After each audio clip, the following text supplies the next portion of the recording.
Welcome to the Gauntlet, episode 81. This is Rich. I'm Lowell. And I'm Steve.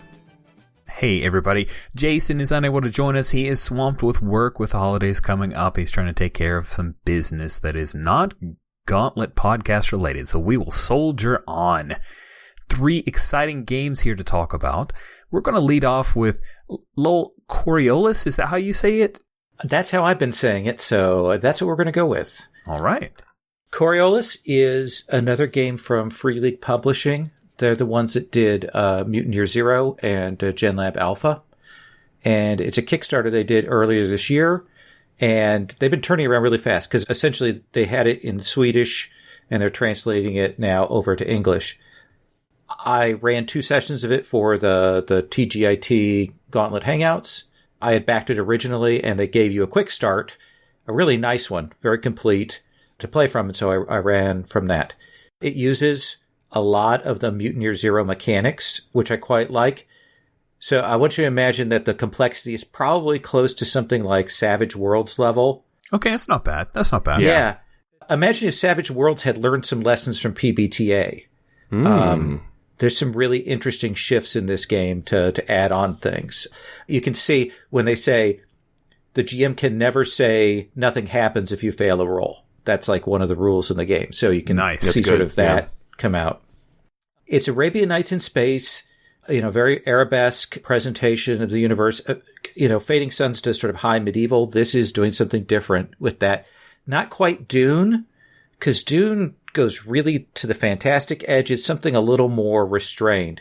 And they cite also Firefly and Alistair Reynolds, who I haven't read, as sources.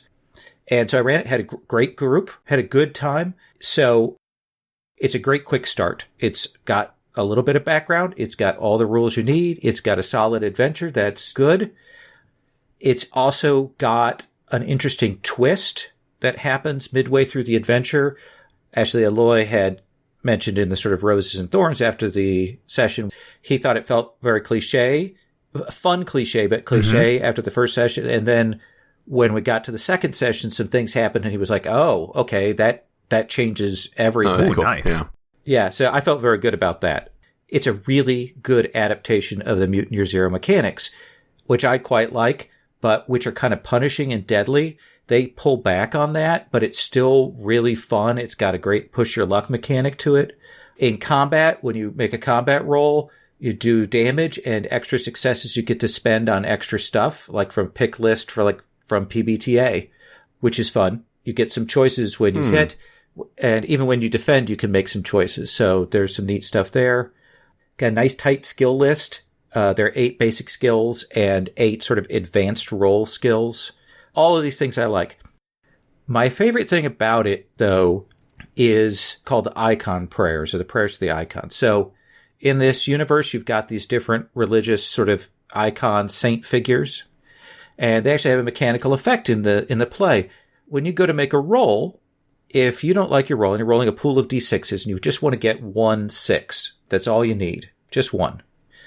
And that's stat plus skill value to get those dice. If you don't like your roll, you can pray to your icon, and they have different ones you can pray to. And you can pick up all the dice that don't show 6, and you can re-roll those. You can do that once. And that's awesome. In Mutant Year Zero, when you do that, you can take damage on yourself. This doesn't do that. Instead, when you go to make that re-roll, you give me a darkness point. And what does that do? So imagine that darkness points are what I use to pay for doing GM moves on you. For doing hard and soft moves. And they have a list of sort of basic ones and a list of specific ones like to the adventure. And different monsters have monster moves.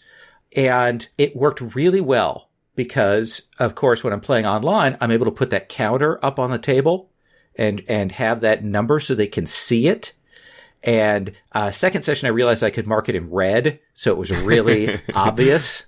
And ominous. And they kept pushing it. And like at one point, Aloy fires off his weapon and he does a whole bunch of damage. And I'm like, okay, 3 points. Looks like you broke that gun. You're not going to be able to use it anymore. And he's like, what? And a couple of times I just clicked down the numbers, but I didn't tell him what happened.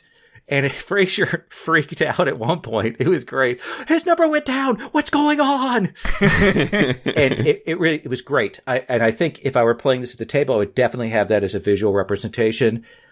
I wasn't sure about that mechanic because I'm never sure about resource tracking mechanics for the GM, but boy, it was fun in play. I really dug it. It worked. So I think it's one of the best features of this game and fun. Some things that I thought weren't as solid. There are some gaps in the quick start. For example, all the character sheets, the pre-gens, have talents listed on them, but there's no explanation of what those talents do. And they're kind of important. Yeah. So we actually had to go to the PDF that had just come out and get those.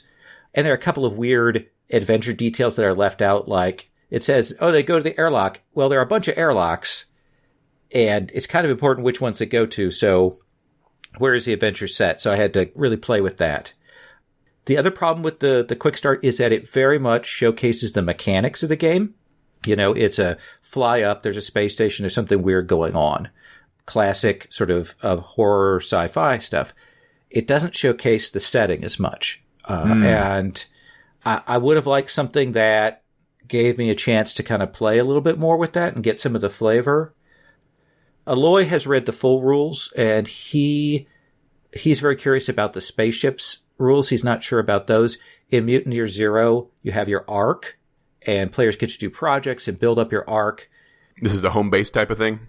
Yeah, but It doesn't look like Coriolis has that for a spaceship. It looks like it's purely make money and spend the money on the ship, but we're not sure about that. That's something we really want to check.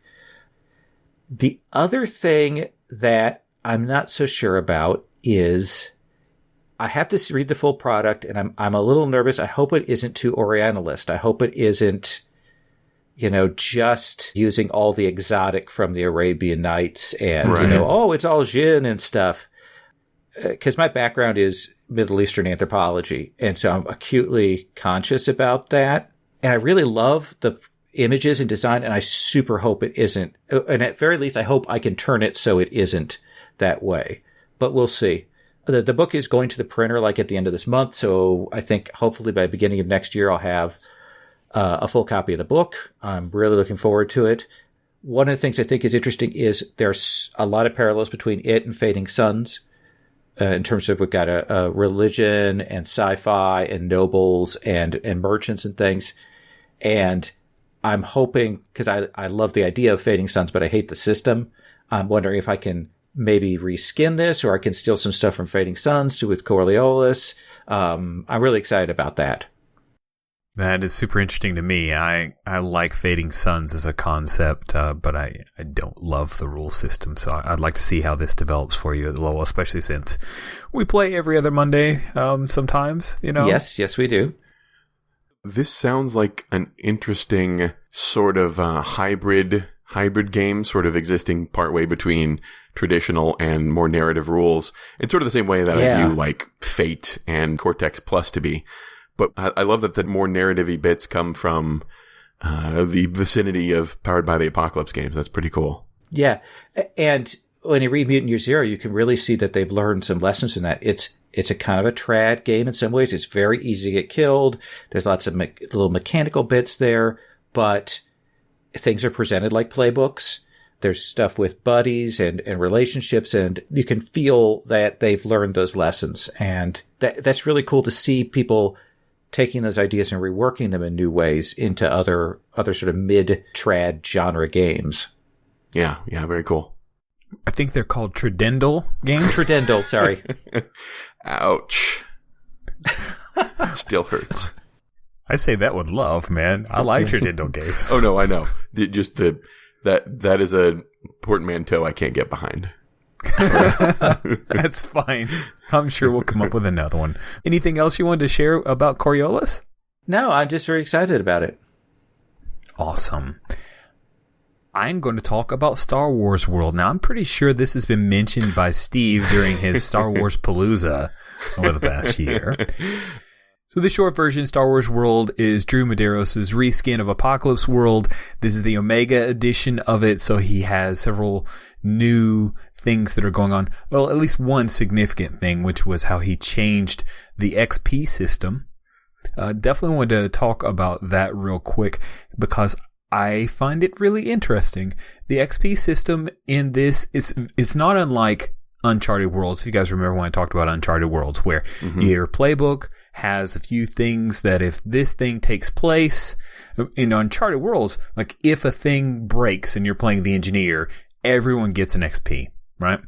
So it's situational XP that highlight your playbook. Star Wars World, a little bit different. For the bounty hunter, I've got 4 triggers, 4 experience points. They're only for me. One of them might be if I escalate to violence, if I threaten someone, right? If I do those things, I get an XP. It doesn't even necessarily have to come to dice, not pass or fail, but it is if I do this action, I get an experience point. Pretty interesting. I like it because it helps people kind of embody those tropey roles, which is what Star Wars is about, right? You pick those playbooks, you expect this is the thing I'm going to be doing. I enjoyed it. I like in flags that flags encourage the entire table to point towards that character to allow them to do their thing. Yeah. But I thought this was interesting as well. So this actually was in the previous version of the rules as well. Maybe I was using the older version of the game because when I ran a play-by-post, it was not that way. It wasn't that way when I played a couple years ago, but it was when I played in February, March, whenever that was. Yeah, I wonder, Rich, if it'd be kind of cool if you could maybe hybridize those two systems. Like maybe everyone would have a sort of a group EAP trigger and then have some personal triggers. I don't know how you define the difference between them, if there was to be something about, it being a positive or a negative, but that could be neat. Yeah. Or if there was a personal, like if I do this thing, I get an XP. If I do this thing to you to allow you to do your thing, I get an XP. Ooh, nice. Now, that'd be kind of cool. Yeah. But anyway, I found that interesting. In fact, talking about Uncharted Worlds, I actually borrowed an Uncharted Worlds move for the game. The cramped quarters move, which, if you guys remember, my favorite bit of Uncharted Worlds. So I'm just like, we're going to do this thing. It was the third of 3 sessions that we had played. In the second session, I did cramped quarters. In the third session, even though it was a very short amount of time, someone was like, can we do cramped quarters? That would be fun. Like, nice. Oh, success. That's a good side. All 3 sessions were very strong. I kicked off the game with the Star Wars crawl. We had lots of fights, some really good quotes. I used Beyond the Rim, which is an Edge of the Empire module from Fantasy Flight. I used the art and the general plotline because I actually thought that some of the plotline to do with that module was really cool. It's got 3 set pieces that divide up well into 3 chapters, a set of 3 sessions. I really enjoyed that. And there's a protocol droid that's kind of pivotal to the Beyond the Rim storyline, and David just stepped in and played that protocol droid, so it was awesome. He used the Noble playbook, which was bizarre for a protocol droid, but he just kind of embodied the whole I'm going to tell people what to do, even though I'm a protocol droid thing, so everybody rolled with it. It was kind of funny. He had a pet, and his pet was this weird worm that would sting other people, and that was a weird bit of annoyance, but it was endearing in this weird Star Warsy way. But the funny part in third session is that he ended up getting a hard move, and basically it was something malfunctions and something's taken from you. And one of the other players said, "What if it's Itchy?" which was the name of the worm. And we all looked at each other, over Hangouts. There was just the psychic communication of, oh, that's the worst. That's totally what has to happen. And David, of course, he went with it because in IT3PO said, something just died inside me. That was not metaphorical. Best quote of 3 sessions. It was so good. That's great. So let me tell you just a real quick game story. Hopefully it is useful and fun. If not, I like telling the story. Fair enough. I think it's Vincent Baker that was recently talking about how games are great when the dice bring unwelcome outcomes. This happened to us in this third session.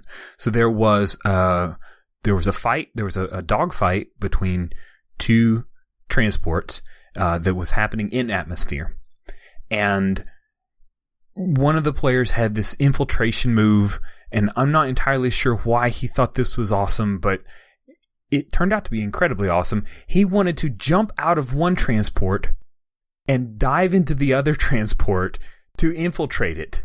And I'm like, this is crazy, but it's Star Wars. I'm going to let people try this crazy thing, and then I'll just hit him with a hard move.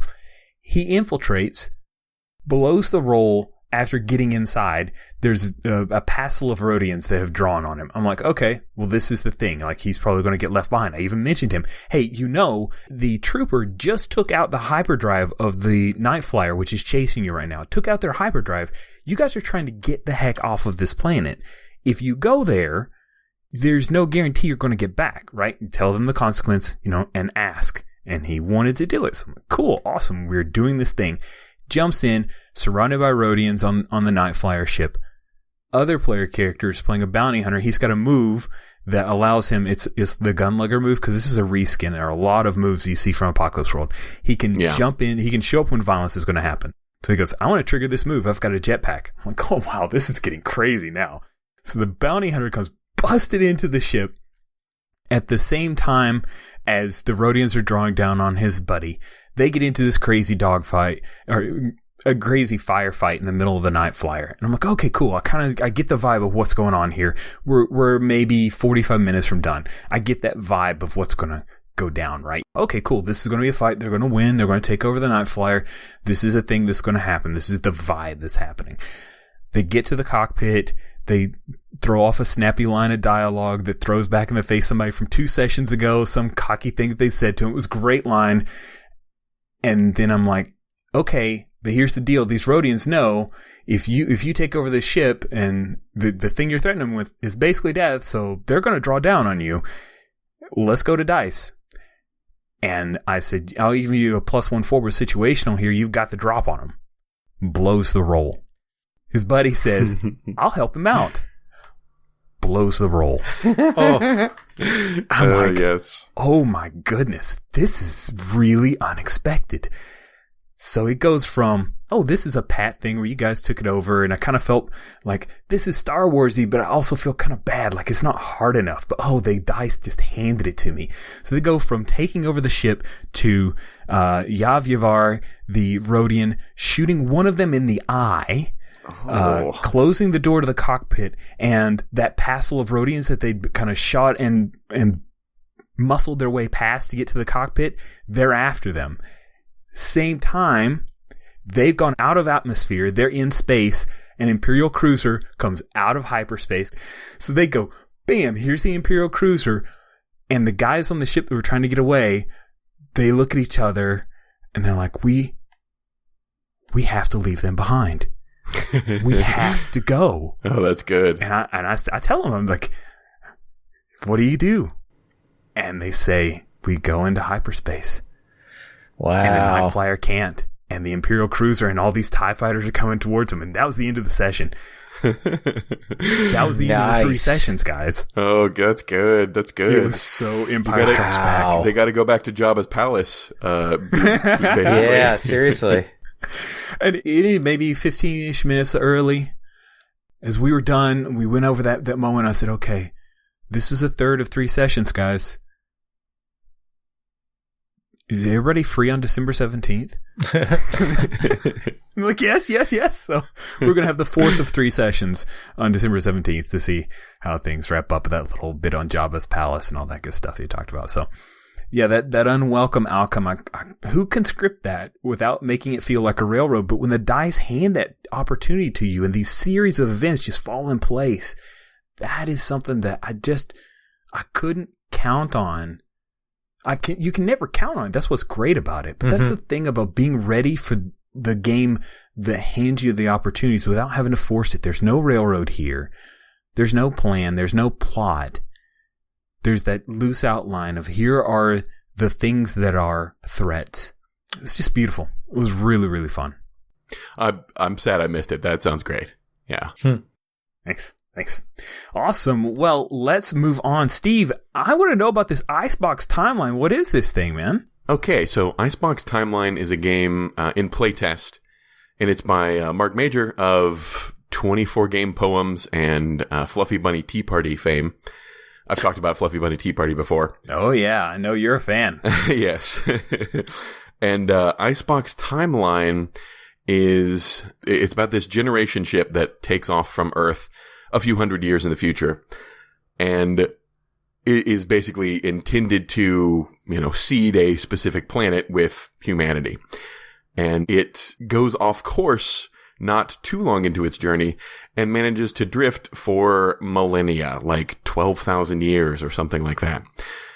And the way the life support systems are set up in the ship, it has thousands of people. It basically puts them to sleep and then will wake them up periodically. So you have persistence of characters across thousands of years. So it's this very sci-fi premise, and things play out across a huge timeline. But the way it works is that you don't play scenes out chronologically. You play with cards, and in order to initiate a scene, you lay down a numbered card. Mm-hmm. So the number on the card you play to start off a scene is its position on the timeline. Now, that position is relative. This part is very much inspired by Microscope, right? So a 2 happens next to the 3, but it could still be separated by thousands of years. And so what you're doing is you're playing out these scenes and sort of creating a narrative. And I do mean sort of creating a narrative because it's pretty disjointed to start off with. So there are obvious points of inspiration from Microscope, and the same is true from Polaris as well, because there is a cleanly distributed GM or narrative authority as you're playing. So if it's a scene that focuses on my character, then the other 3 people at the table will have specific roles. Every time it comes around to my turn, person to my left is personnel. Person to my right is environment, might be the other way around. Person across to me is hostility. And those 3 roles sort of rotate around the table. And so you'll have somebody who will introduce NPCs, basically. And then somebody who will introduce environmental elements. And then a third person who will say, oh yes, this NPC, he hates you. And the gas line you just mentioned is about to blow, that sort of thing. But it's an interesting way to go about GM-lessness in a story game. One thing I really liked is there's a built-in end of the game, and it's after you've drawn the last card. But even after drawing that last card, you'll still have cards in your hands, all of you. And you'll go through and you'll do a Fiasco-esque brief, epilogue scenes. And these are just, couple sentences, right? But what's really fun is you sort of lay all your cards out on the table and you're going in reverse chronological order. So you'll do what's at the end first and then back up in time until you're at the start of the narrative. And it's one of those things that I didn't know what to think of going in. That worked really well in play. And we ended up, considering it's a game where there is no chronological flow, there still ended up being an interesting narrative flow, and we came out feeling like, oh, that actually made sense. I did not expect that. Surprisingly coherent. Yeah. Yeah, that kind of pattern recognition that people can find in things, that what you were experiencing. Yeah. I think with this more than Microscope, there feels like there's more opportunity to insert surprises and have it matter in the story. I think because you're dealing with persistent characters, at least more often than you are in Microscope, it feels like it sort of matters more when there are surprises. It's not as broad. It's in scope, right?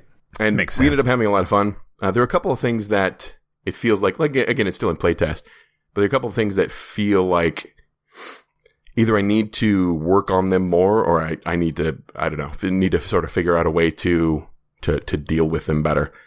One of those is that there are certain ways your character can be required to appear in any given scene. Not just like, hey, would you like your character to be in on this scene? But mechanically, you're required to be in certain scenes under certain circumstances. Like we encountered a situation where character A and character B are working together, but character B, because of the way the narrative authority is distributed, plays the hostile element. It ends up being sort of weird because they have to sort of play antagonist and protagonist in the scene at the same time.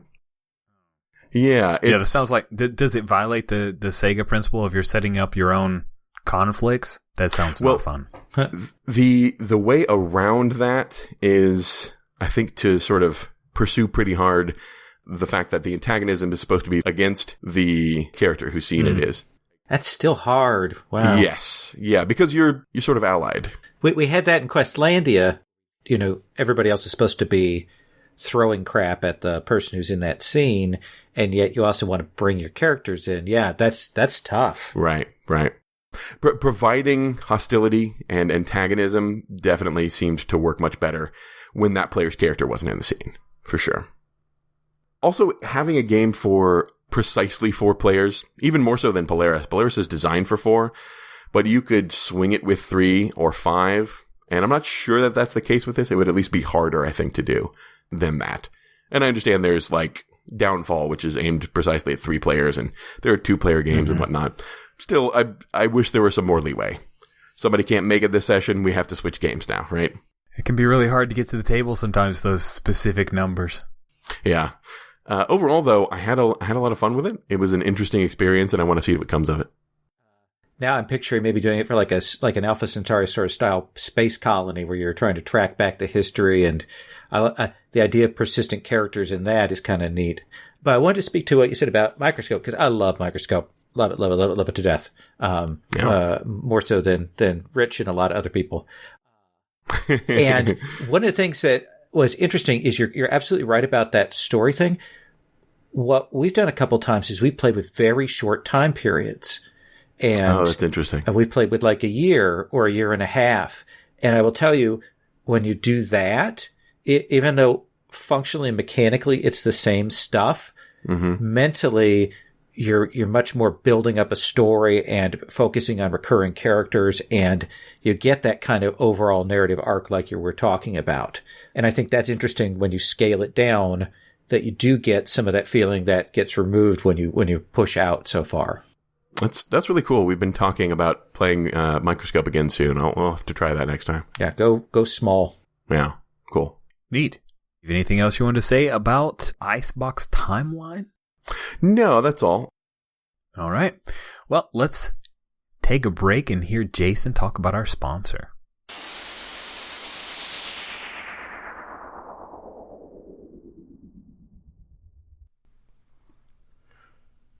Hey, it's Jason. You're not getting away from me that easily. I wanted to let you know that this episode of the Gauntlet podcast is being sponsored by Nocturnal Media. So listeners, if you live in Houston, Texas, and we know many of you do since that's where the Gauntlet got its start, we wanted to let you know that Stuart Wick, who owns Nocturnal Media, has recently purchased Asgard Games. Asgard Games is a popular game store in Houston, but it's been mostly known for wargaming. As I recall, role-playing games were pretty much non-existent on their shelves when I lived there. But Stuart's determined to change that. He's going to begin carrying more role-playing game products, including indie RPGs, and I believe the local Gauntlet group is going to be running some face-to-face games there, which is pretty exciting. So go check out Asgard Games, and if you see Stuart around the store, tell him that you heard about the changes he's making to the store on the Gauntlet podcast. Thanks again to Stuart and Nocturnal Media for sponsoring our show.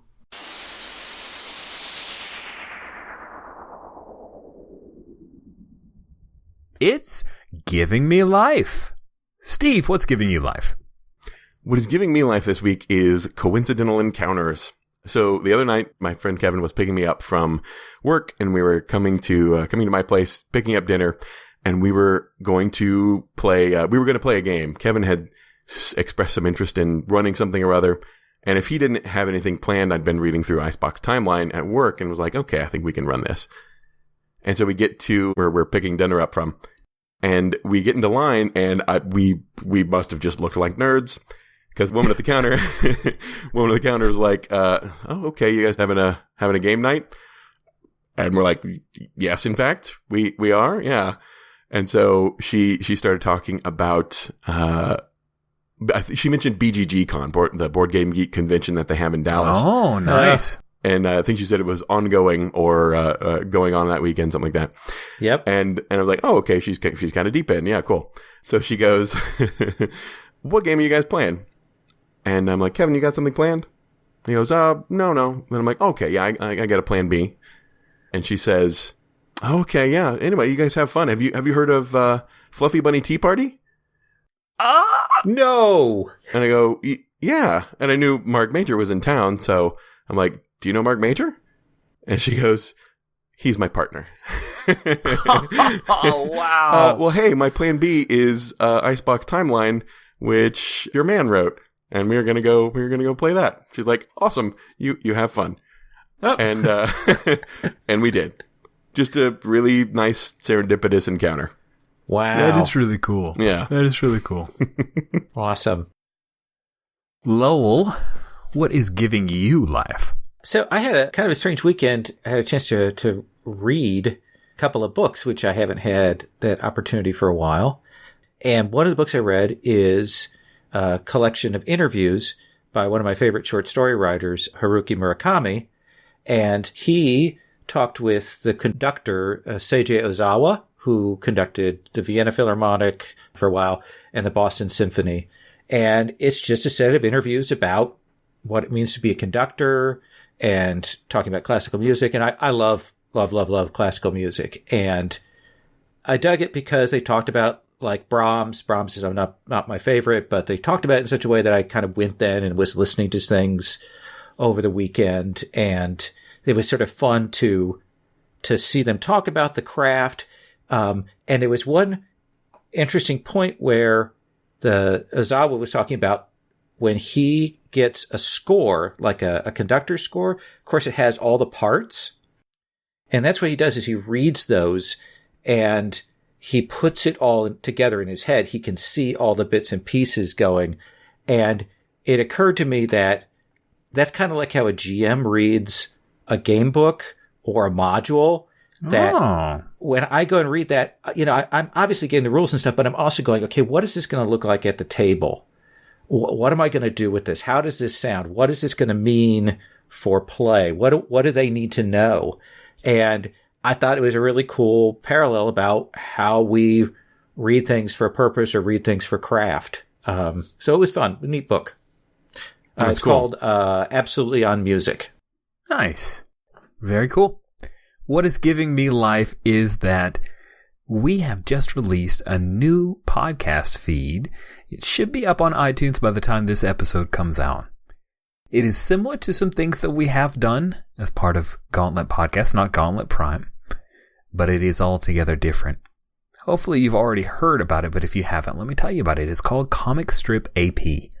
Now, this really started and was forged in the hot fires of Discern Realities podcast, where David and Jason honed their craft of doing a little comic strip AP. You start off with Ramshackle Crow and went through several other members of Ramshackle's family.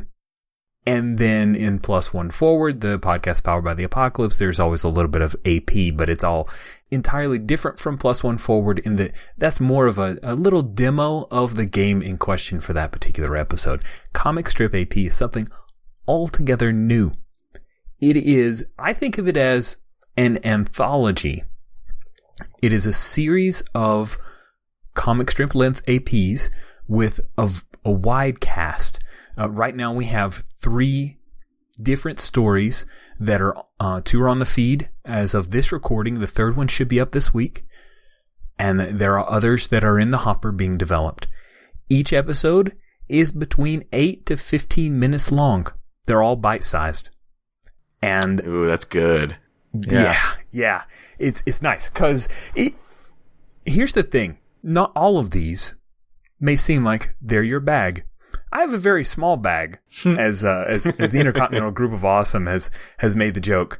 Not everything's quite my cup of tea. The great thing is, in 8 to 15 minutes, that's a drive to work. That is going to the grocery store, and you can catch a little bit of story, a little bit of game, and the one episode may not do it for you, but if you stick around, the 2nd, 3rd, I'll be honest with you, Sorcerer's the one that I'm in. Judd Carlman of Sons of Kryos is the GM. Ooh. He is nice. Good. You guys, his style, just listen to how Judd runs a game. It's just top notch. The solo player format is really interesting because it's tightly focused. I've listened to the Dogs in the Vineyard version that just came out today as of this recording. I've listened to it 4 times now. I love it. And it's not only is it a different game, It's a completely different approach to presenting the game. The act of rolling dice is not captured on the audio feed. They use a musical cue to show that a conflict is happening. It took me a little bit to go like, oh wow, that's what that means. That's so clever. A musical cue? Really neat. You got to listen to it, bro. Okay. It's totally worth it. Awesome. Yes. So it is a neat challenge, and I wonder if people are going to. I know there are a lot of people who are interested in it. There are people sending submissions to Jason. I've gotten to listen to a few of them, and it's exciting. A wide variety of games. I'll be GMing a game of Don't Rest Your Head. I don't know if it'll make it to the feed, but it's going to be fun because it's a challenge, right? You run a game in 10 to 15 minutes. Like Judd and I, we sit down, we BS for a little bit, check levels, we game. We game for 15 minutes after edit, taking out ums and uhs, and everybody has a slightly different editing style. So it's like a comic book. It's like a comic book anthology. Each of these are going to run 7 to 10 sessions. So you're going to get a full story of Sorcerer. Like, I'm on session 4 right now. We just finished the editing. So you're going to get a whole story. It's not just one snippet. It is a lot more like the Ramshackle Crow type thing. And it's not going to go on forever. All of these are going to end within 10-ish. We'll see. But I'm thinking they all end around 10 or so different episodes on each individual game story. Wow. It's an experiment. And it's exciting, and I think it's got legs. Like, if Dogs in the Vineyard and Sorcerer alone are great, and the others that are coming along the pike I'm excited about as well. I'll have to get Sherry together and listen to it and maybe get her to do something to do a submission. Please, you and Sherry would be so good. Another thing to keep in mind, there's no set release date. We really didn't want to freak people out, because there are a lot of challenges involved in the idea of Comic Strip AP. You got to sit down. You got to sit down and record. You got to sit down and record a game within 15 minutes. You need to tell a story. You need to make sure that there's some dialogue. There are a lot of things to make this sing. And so we didn't want to freak people out with saying, well, you're on the feed. You got to do one every week. So you're not, right? That means that there could be 3 come out in a week. There might be 2 coming out in a week. I think that we've got a healthy mix where we can keep things moving. I'm excited to the point where I want us to be overloaded with so much awesome that we can kind of backlog it and really feed it out. Wow. It's neat. And yes, Lowell and Sherry need to be doing a thing. Absolutely. So that is Comic Strip AP. As you can tell, it is absolutely giving me life. Please listen to it. Give us feedback. We've got a Google Plus community set up for it. Jump in there and like, I was doing like Madden on a whiteboard kind of stuff. Madden like the video game, right? Yeah. So you know what I'm talking about. Like, boom! Sports ball. This is what exactly. Sports ball metaphors. Right here. Here's when the GM went and did this thing. And because it's in that bite-sized chunk, it's a lot easier to really dial into. Oh, so this is how a conflict works in Sorcerer. Oh, here's how you escalate things in Dogs in the Vineyard. It's neat. It is really, really strong. I like it a lot. That's very cool. Anyway, so that is our show. Listeners, thank you so much for tuning in. We would love to have a review on any podcatcher that you use. That always helps other people find the show. Rate it, recommend it to your friends, and pass the word along, because we love to have you aboard. Don't forget, you can find this and other exciting things about Gauntlet at gauntlet-rpg.com, or you can find our Google Plus community by just going in and searching for The Gauntlet. Thank you very much, Lowell, for being on. How can people find you? I blog at Age of Ravens, and I'm also on G Plus and Twitter at EGIGE23. And then Steve, I know you're on Google Plus. Thank you so much for coming on. I really appreciate it. And yeah, thanks again. You've done the editing for the last few weeks. I just want to personally say thank you so much for, I know it's not easy. And thank you for stepping in, especially around the holidays here. Yeah, you bet. Again, thank you, listeners, for listening to our show. Goodbye. Bye.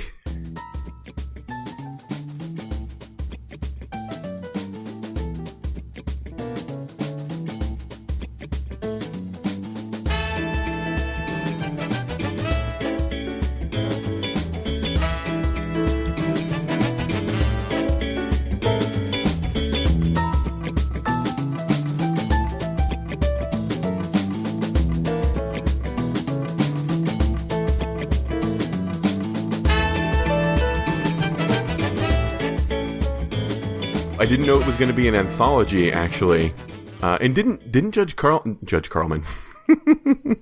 didn't Judd Hirsch. Carlman didn't Judd Hirsch didn't Judd Carlman write Dictionary of Moo, or am I thinking of somebody else? Yes. He did. He Yeah, did. He I wrote love Dictionary that. Moo. I wrote a review of it one time based on what I thought the book was. I had a whole thing where I thought I had read Dictionary of Mew, and I wrote this review of what I thought it was, because when I went to look at it, it was completely different. So I wrote a review of the imaginary book I had in my head. Oh, that's awesome. Did you give it a good review? Yeah, I liked it, The imaginary book.